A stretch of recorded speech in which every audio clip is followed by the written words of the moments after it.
Shalom anak-anak ibu, selamat pagi buat kita semua.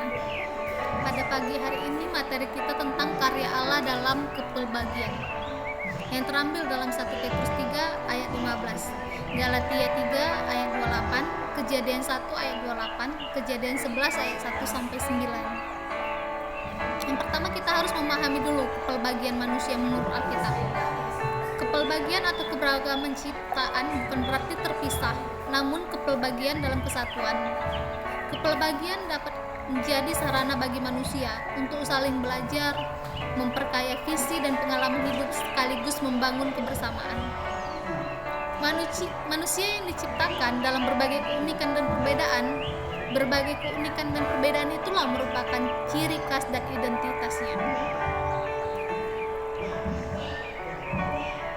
Manusia sebagai makhluk mulia ciptaan Allah yang memiliki harkat dan martabat yang sama. Berbagai perbedaan yang tidak mengurangi harkat martabat seseorang. Kadang-kadang orang Kristen melihat keragaman budaya sebagian-bagian dari dunia yang jatuh sebagai sebuah kutukan.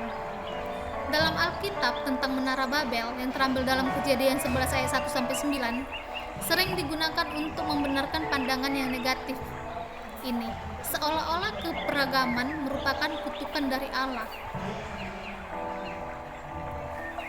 Peristiwa Menara Babel tidak dapat dijadikan contoh bahwa Allah tidak berkenan terhadap kepelbagian. Oleh karena itu, tindakan Allah yang dilakukan dalam peristiwa Babel adalah mencegah manusia untuk membangun identitasnya terlepas dari kontrol Allah atau kehendaknya. Campur tangan Tuhan dan penciptanya, beragam bahasa benar-benar memaksa orang-orang Babel untuk memenuhi perintah Allah. Dengan demikian, keanekaragaman budaya dan bahasa manusia memenuhi tujuan penebusan dalam rencana Allah dan bukan sebuah kutukan. Yang kedua, karunia Allah dalam kepelbagian.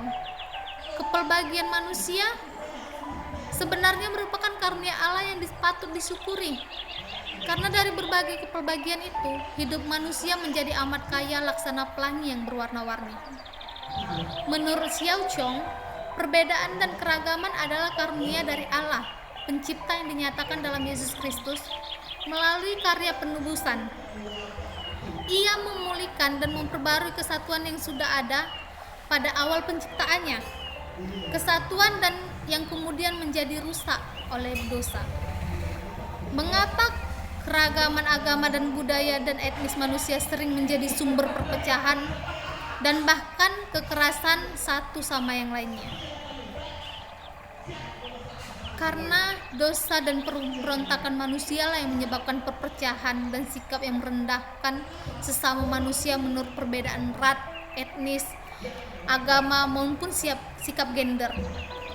Sikap ini telah menyebabkan penderitaan yang luar biasa bagi mereka yang mengalami diskriminasi itu. Dalam Perjanjian Lama, rencana penebusan Allah sudah mencakup segala bangsa dari berbagai ras dan etnis melalui Abraham. Ya, kita tahu bahwa Abraham adalah bapa orang percaya semua umat manusia. Ketika kita dikatakan bahwa oleh karena dia atau Abraham segala bangsa di muka bumi ini akan memperoleh sebuah berkat, itu terambil dalam Kejadian 18 ayat 18, ayat 26 ayat 4, dan rumahku akan menjadi rumah doa bagi segala bangsa. Yesaya 56 ayat 7.